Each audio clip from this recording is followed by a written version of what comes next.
So kasama pa rin natin si Ma'am Merlita Teng, ang may-ari ng Cocosel. Na-feature na po natin sila sa agribusiness, pero dati ma'am nakita lang natin yung doon sa Manila. Yung finished product Finished na. product. So ngayon, andito tayo sa kanilang factory dito sa Cam Norte. At kahapon ma'am, nag-visit tayo sa farm. Okay. Oo. Yung farm ni ma'am ay katabi lang nung factory. Ang kagandahan dito sa virgin coconut oil ni Ma'am Lita ay ang mga nyog sa farm niya ang mismong pinaprocess dito sa factory. Yes. From harvest from the anong tawag dito? Coconut tree. Diretso siya para ma-process siya. Kaya yung quality control as far as ano yung tamang coconut na i-harvest, ano yung coconut na ipaprocess, 100% nakatutok. Yes. Tutok And na organic tutok. siya. And No 100% fertilizer. organic.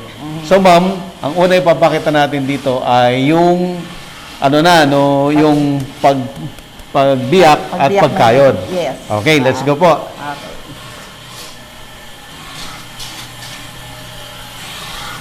Ayan. Gusto mo bang matuto ng agribusiness, crops, livestock and poultry, aquaculture, at ma-inspire sa mga success stories? Agribusiness, how it works!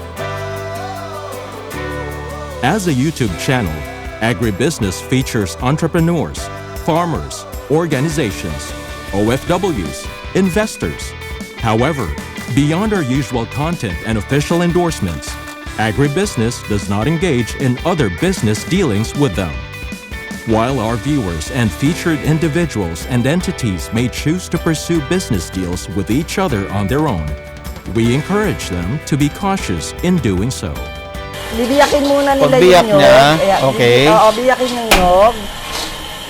Tapos huhugasan siya. Ah, Oo, hinuhugasan. hugasan siya. Kasi baka yung balat niya, diba? Para maalis yung dumi. Oh, I see. And then, i-drain natin. I-drain yan. Para makayod siya. Ayan. So, gaano katagal ma'am yung pag-drain? Kailangan wala ng tubig. Yung mga siguro... Mag-dry siya. Oo, mag-dry siya ng... mga 15 minutes. 15 minutes. Oo, pwede na. Ayan. And then, after 15 minutes, eto na po. Pwede na siyang kayodin. Kakayurin na niya. Ayan.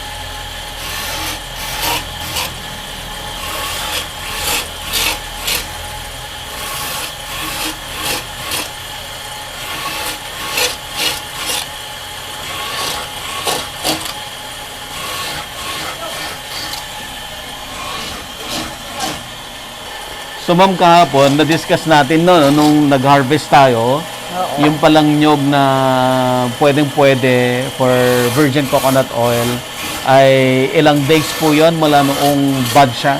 6 months. 6 months. Grabe, ang tagal din pala. Yes, oo. Pero dahil yung pagbunga ng nyog ay tuloy-tuloy, so every 45 days ma'am, sabi mo? Kasi kami, every 45 days ang harvest namin. Every 45 days may So, yung ma-harvest process kayo. ko, oo. Ayan. But ang ina-harvest ay yung nyog na 6 months na siya. Yes, matured na talaga. Matured na for virgin talaga. coconut oil. Pag So, over na, hindi Opo. na siya pwede. Hindi na rin pwede. So, ang ideal, ma'am, yung mga ginagawang copra, the same yung age po, no? No. Okay. Merong mas bata siya, meron siyang overage. So, I see. regardless kung ilang buwan yan, as long as pwede pa yung nyog. As long as pwede pa yung nyog. Ano po yung mga nyog na hindi na siya po pwede? Yung sa copra, yung Yung sa virgin coconut oil virgin na. coconut oil, hindi na pwede yung mga nahulog na. May Nahulog, mga tubo nakusa, na. hindi na pwede. Hindi na pwede yun. Ano pa po, ma'am? Saka yung malambot pa siya, yung hindi pa masyadong matured. Yung kulang naman sa 6 months. Hindi rin po pwede. Tawag namin rin dito sa ano Oh, okay. Ayan, okay.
Okay, Ma'am Lita, after po ng kinadkad, ano po ang next na gagawin? After kayo din ng nyog, kailangan na nating tigain. Pigain, ayan. Sige, ma'am. So, sunod tayo doon. Sige, ma'am. So, ito pong nagadgad, dinala po dito para anong gagawin po sa kanya? Ipipress na natin para makuha natin, i-extract natin para Extract makakuha na na natin. siya ng coconut milk. Ayan, kukunin yung coconut milk. At ang tawag po doon sa machine, ma'am, ay Press machine. press machine. Ayan.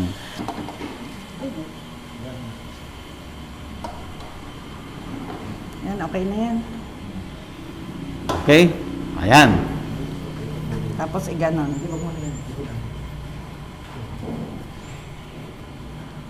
Yun. Yun, may technique din. Oo, para hindi siya lumabas. Mhm. Okay, lagay natin.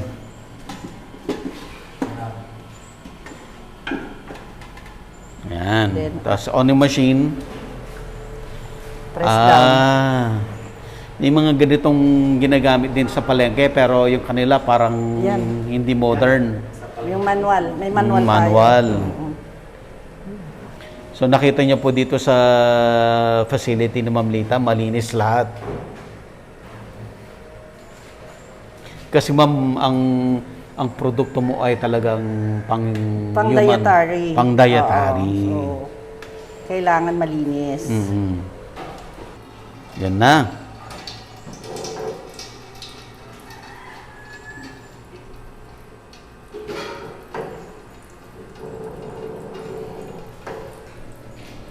So yung sabaw ng nyog, ma'am, wala pa kayong ginagawa doon.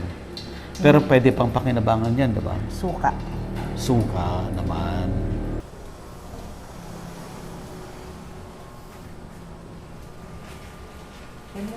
Okay.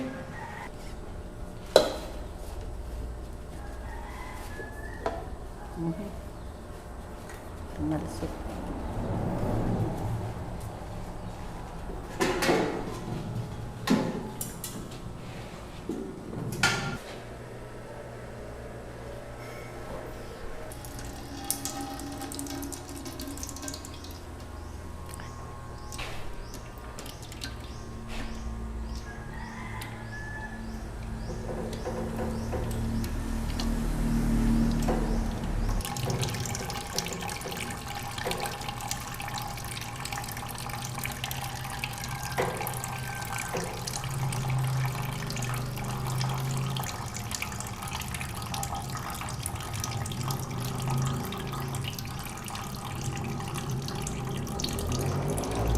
Alright, Ma'am Lita, pinakita natin yung hydraulic no, na pag-press. Yes. Ito yung medyo modern. Ngayon naman, papakita natin yung medyo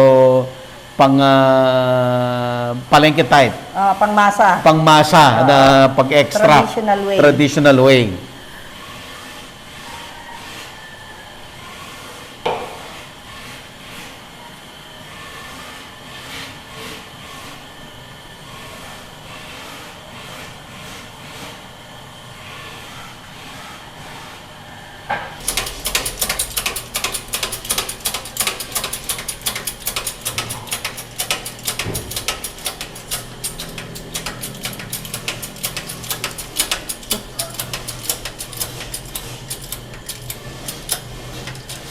Tingga.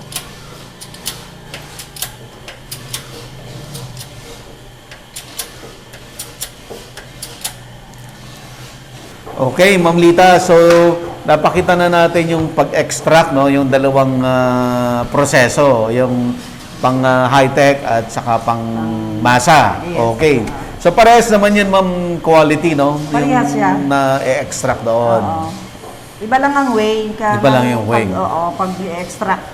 Kasi marami kasing itsura ng pag-extract. Actually, meron pa akong parating na machine. Iba naman yon, mas mabilis yon.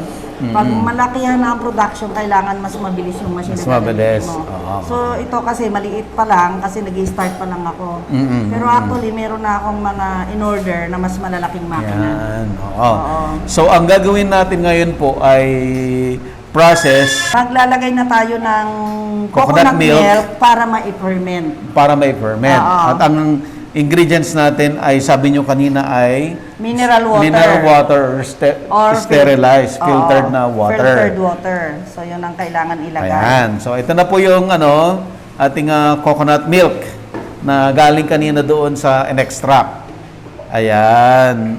So sinasaliran ulit, ma'am. Sasalain natin para wala siyang... Make sure na walang Oo, foreign materials walang dyan. foreign materials na sasama. Ayan.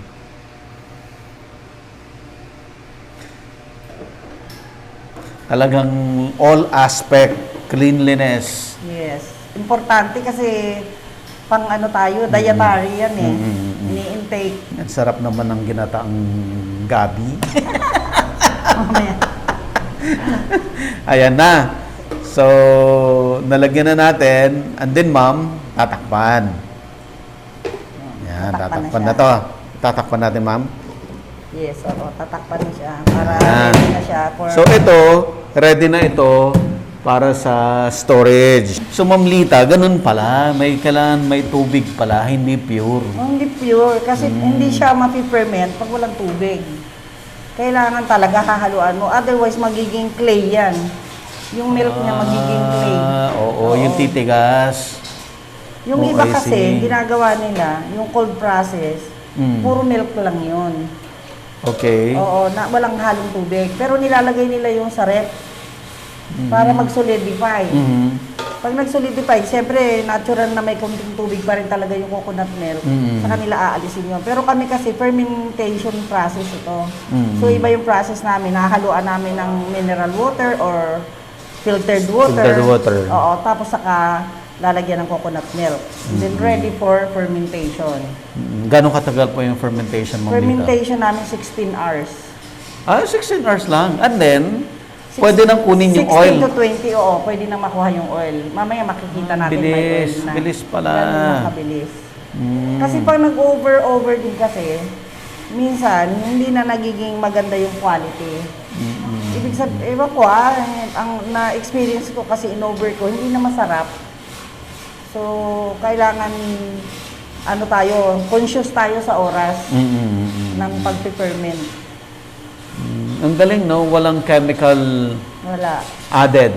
Wala. All natural talaga. Water lang talaga, at saka coconut milk. Sa pansin ko, ma'am, parang nagsa-separate. Magsiseparate talaga yan. Aakyat Ang na bilis. Ang bilis. Aakyat siya para mag-form siya. Dito, Kaya aakyat aakyat dito. niya lahat yan, oo. Magsiseparate yung milk doon sa tubig. So yung para kasi yung tubig ang tumutulong sa kanya para makapag-produce siya ng oil. Oh. Yan. Kaya pala talaga healthy. Oo. Wala talagang chemical. Natural talaga, all natural. Pati hanggang matapos namin pag-filter niyan, natural lahat yan. Kasi di ba yung iba, basta iba-iba kasing process eh, kanya-kanya eh. Ako kasi, since dietary yung product namin, talagang sinisigurado ko na malinis, sinisigurado ko na wala siyang chemicals, wala siyang... Walang chemicals. Para sigurado. Walang ibang ingredients. Walang ibang ingredients na nilalagay. Kaya importante, ma'am, na nanggagaling sa farm mo para Oo. kontrolado mo talaga na 100% organic din yung coconut. Kaya nga sa processing talagang personalize ako, talagang sinusupervise ko yan na kailangan nakikita kong maayos yung processing. Kasi mahirap na eh. Hindi tayo pwedeng... Sa fermentation, very crucial ang ano nila dahil ang fermentation, pwede siyang masira. Pag mali ang process mo, marumi yung tubig mo, marumi din yung coconut milk mo, pwedeng hindi siya mabuo. Hindi ka makakakuha ng milk kahit kunti. Kahit Ng oil. Ng oil pala, oo. Kaya kahit yung sabihin mo yung nyug, kaya sinasabi ko sa inyo, 45 days yung nyug, tapos talaga selected lang. Kasi pag hindi mo ginawa yun, posibleng mag-contaminate. So wala kang makukuha ng oil kahit kapiraso doon. Kahit nag 20 hours ka dyan, wala ka pa rin makukuha, 24 hours, wala ka makukuha ng oil. Pero tignan niyo po ito, mukhang napakaganda talaga. Kasi tignan mo kanina, ang liit lang, Ngayon, ang taas na. Hanggang aakyat hanggang dito yan. Ibig sabihin, water nung nasa baba, oil yung nasa taas, ma'am. Oo, oil yung nasa taas. Galing. Magiging 4 na layer yan actually. 4 na layer. Oo, 4 na layer yan. So yung sa ilalim, meron siyang isang layer protein, tapos water, tapos meron uli oil. Tapos yung pinaka-top niya, yun yung ginagamit din ng mga derma. Pang beauty, nagagamit yun.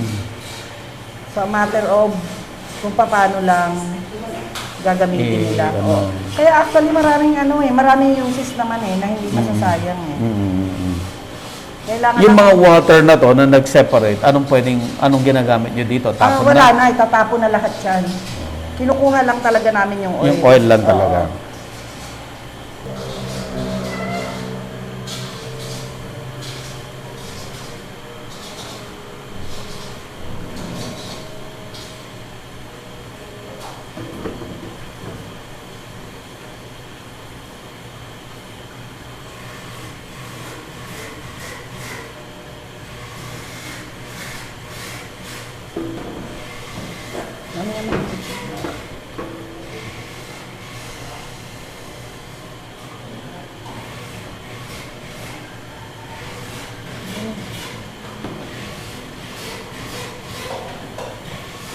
So, ito na po yung natapos nating i-process na, ma'am, no?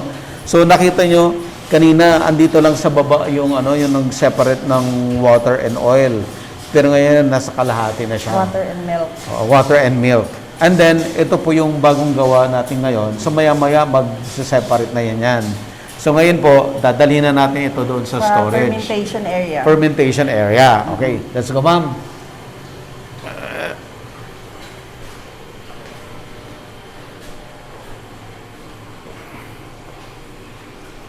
Dito. Yan. Ayan. So ito naman po, ito po yung ginawa kahapon at ready for harvesting. So Ma'am Lita, after ilang hours po ulit yung fermentation? 16 hours. 16 hours. Maximum of 20 hours. Maximum of 20 hours, pwede na pong i-harvest yung VCO. Yes. VCO na po ang tawag dito. Oo. Sige ma'am, kuha po tayo, ilagay natin doon. Anong bubuhatin ko? Wala kasi kaming ginagamit na... Kahit saan po dito? Yes, sir. Maski alin. Okay. Ay, dahan-dahan, sir. Ay, dandahan. Gagalaw. Oo. Dapat hindi siya magalaw kasi... Nagalaw. Diba ang hirap gawin? Ay, ganon. Yes, hindi pwedeng galaw-galaw. So, ibalik natin to. Hindi, okay na lang yan. Diyan na lang yan. Hayaan mo na siya hanggang mamaya. Mag-ano siya ulit. Oo, Mag-settle. down. Mahirap pala. Mahirap, hindi pwedeng basta bitbitin. O, diba? Very sensitive siya. Para siyang baby. Okay. Isa pa din. Okay, ma'am. Ano po ang gagawin nating step? Bukas tayo. Yun. Hindi, papakita mo kasi. Kaso hindi siya buo. Magalaw eh. May amoy. Parang ano? Mabango. Na ano? Ito, mas buo ito, ma'am. Oo, mas buo. Mm. Bango. Amoy latik. Amoy latik. Totoo, amoy latik. Pag hindi na amoy latik yan, may problema na yan. Contaminated yan. Huwag mo nang ituloy. Pangluto na. Ay, ito, durog. Ito yung nagalaw. Oo, yun ang galaw. Oo. Dito, hindi ito maganda. Pang massage na. Yung hindi papasa for dietary, ma'am, yun ang gagawing oil. Massage oil. Massage oil. Oo. So, ang gagawin natin ngayon, Tatanggalin na natin yung nasa ibabaw. nasa ibabaw, kukunin natin. Ayan, slowly.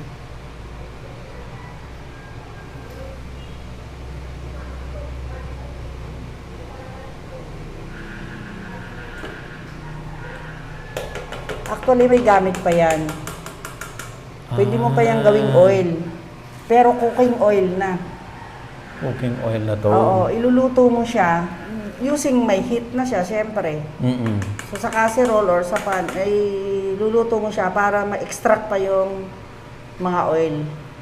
For cooking na. purposes. Hindi na siya pwedeng for drinking. Mm-mm.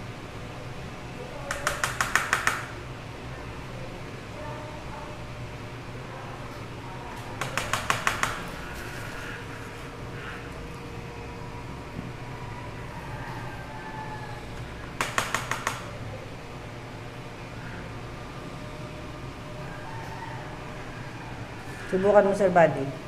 Magganyan. Magtanggal. Oo, dito. Baka masira ako. Kailangan malakas ang control ng kamay mo, hindi ka pasmado. Hindi naman, pag maya-maya natin, yan. I-try mo, para lang, Okay. para lang malaman mo kung gaano siya kadali. So, sumasama, Masama. Ito pa yan, mama. Yan. Diba? Buong buo siya, oh. Oo, buong buo siya. Ibig sabihin maganda. Mm.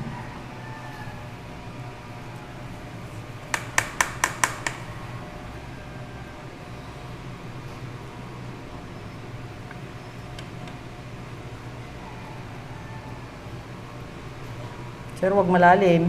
Ay, wag malalim.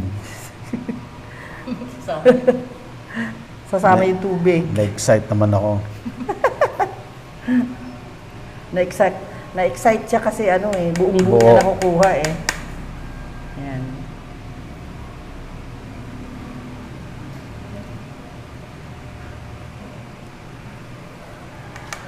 Ito ba yung sinasabi mo na na pwede sa mga pampabeauty? Oo, ginagamit ng mga derma yan eh.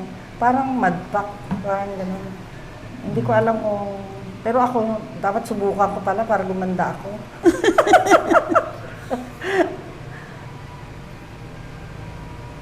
Titigas yan eh. Okay. Natrabaho rin, ma'am. Matrabaho, kailangan mapasensya ka dyan. Tsaka hindi ka pasmado. Mm-mm. Wala pang machine na pantanggal ng ganyan.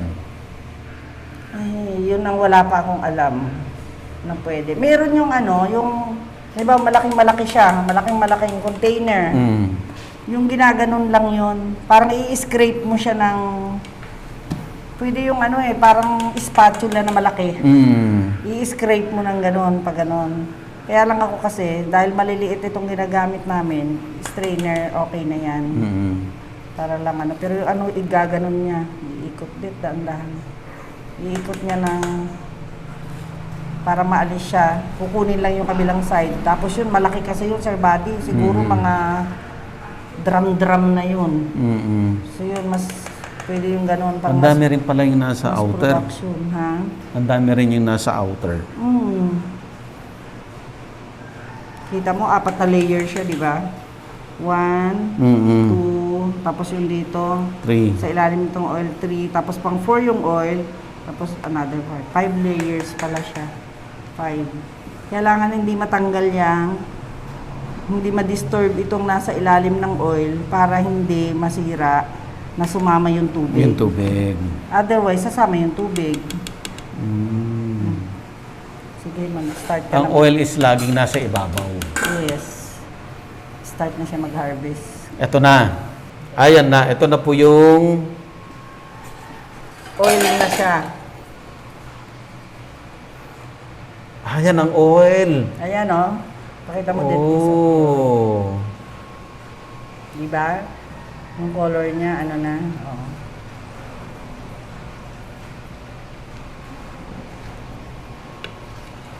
Oh. Dapat hindi ka pasmado dyan. Pag pasmado ka, hindi mo Hindi mo makukuha ng makukuha yung maayos oil. yung oil. Oo.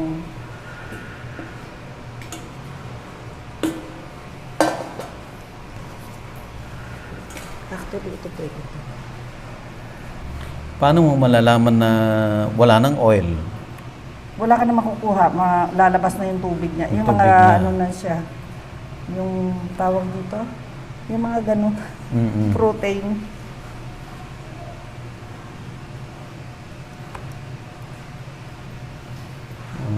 Oh.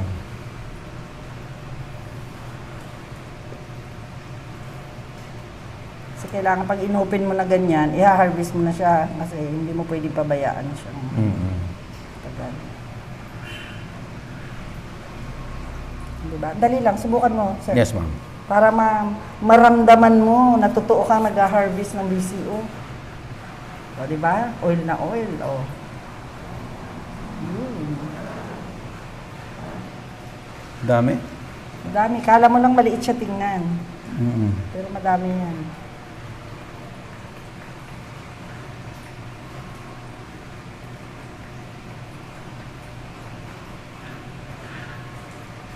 Importante yung strainer na to. Hmm. Para maalis muna yung mga ano, nililinis siya. Sa ilalim.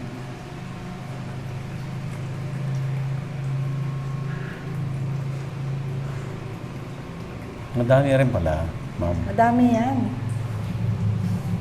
Kaya lang, minsan pag yung sobrang malamig ang panahon, Mm. since natural ang fermentation namin, mas makaunti yung oil niya. Yung oil. Oo. Mas gusto niya yung mainit. Mas mainit ang panahon. Tsaka depende rin sa nyug, syempre.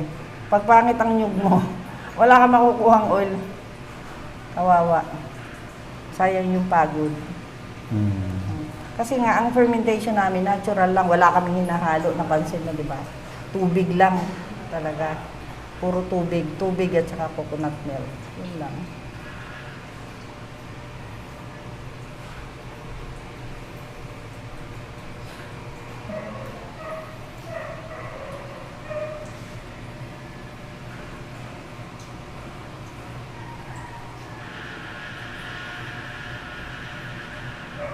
Yun, alam mo na ngayon, di ba, kung sasama yung tubig. Mm.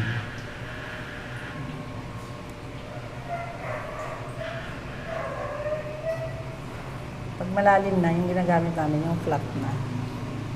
Pag malalim na, mahihirapan ka na yan. Mahirap na. Ayan, oo, sa ganyan. Oo. Nakadikit na yan. Oo. Kaya kailangan yung flat na.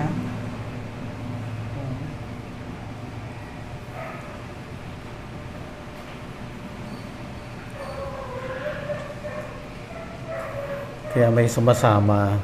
Hmm. Tapos ma'am to, pwede rin pangluto to. Yung BCO, Mahal. mahal. Pwede naman, pero mahal kasi sayang. Inumin mo na, huwag mo nang iluto.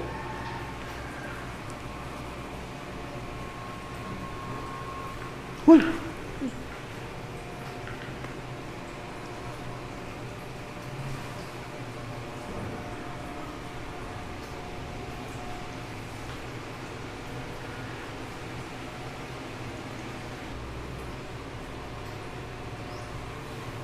Ang galing, may bago empleyado, mahal ng sweldo. Bagong empleyado. Mahal ang per hour ko, ma'am.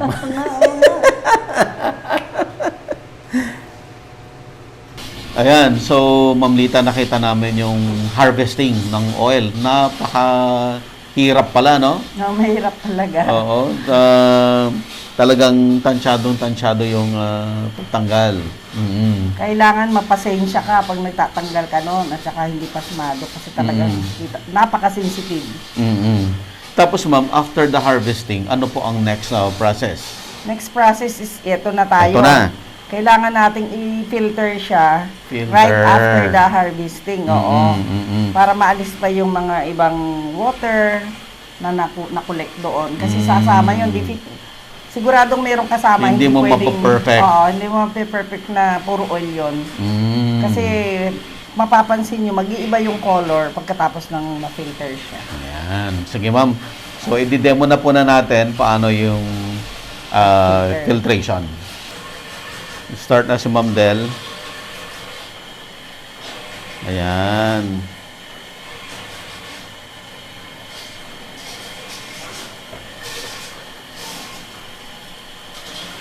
Gano'ng katagal yan, ma'am? Mas matagal to. Matagal yan. Kasi ang parang ano lang yan, drop-drop lang. Matagal yan bago makarating. Makarating sa timba. Oo. So, bali, 4 na sala. No, actually, more than that. Mm. Oo, yan yung first time. Depende na rin lang kasi ako maraming beses Mm. para mas pure talaga siya. So, ibig mong sabihin, ma'am, after that one filtration, uulitin mo pa ulit. Inuulit ko pa. May nakikita ka ng tumutulo? Doon Wala sa, pa. sa first pa lang yan. Ayan eh. Matagal siya. Mm. Ayan na. Mas clear na siya, mas mabilis. Yung ganito kasi yung first pa lang natin na yung filtration niya, na first na ganyan, first process na ganyan, mabagal. Mm. Kasi marami pa siyang water.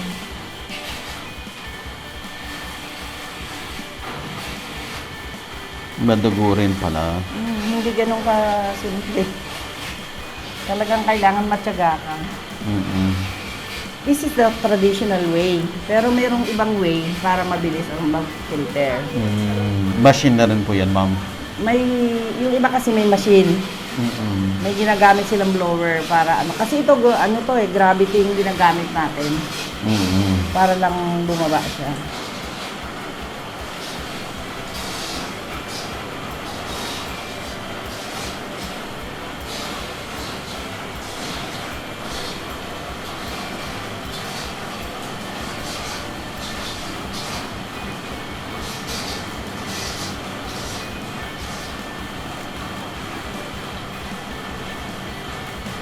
Agribusiness merch is now available on Shopee and Lazada. Agribusiness, how it works. Instruct, inspire, succeed.